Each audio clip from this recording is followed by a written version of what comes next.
Okay, so in this question, we're looking for an alternative way to say this sentence if we replacing the as the first part here.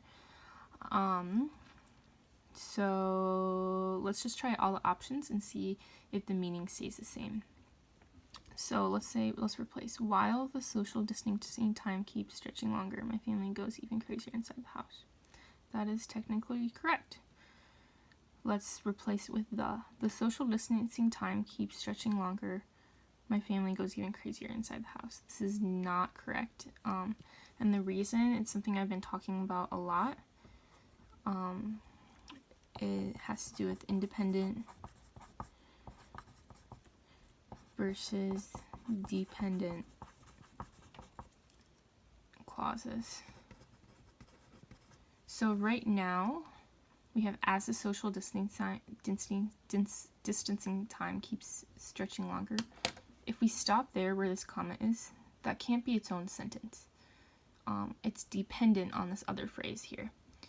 But when we switch as the to the, then we have the social distancing time keeps stretching longer. Stop. That could be its own sentence. So for an independent clause connected to another independent clause, which my family goes even crazier inside the house, that could also stand by its own sentence. It's grammatically correct. So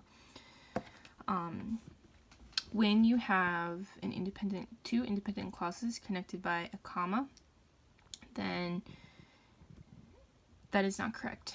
What you have to do is either replace the comma with a period, capital M, you put a semicolon here, or you put a comma plus a fanboy conjunction. There is no fanboy conjunction here, so we cannot replace this with the, because then the phrase is not grammatically correct. So let's go to our other options. We think this is the answer, but let's just check to make sure the others also they do work. So as long as social distancing time keeps stretching longer, my family goes even crazier inside the house. So if we replace as long as social distancing time keeps stretching longer, stop. That's not its own sentence. So it's still a dependent clause. It's still dependent on the rest of this phrase. And that's going to be the same as when the. If we say, when the social distancing time keeps stretching longer, stop.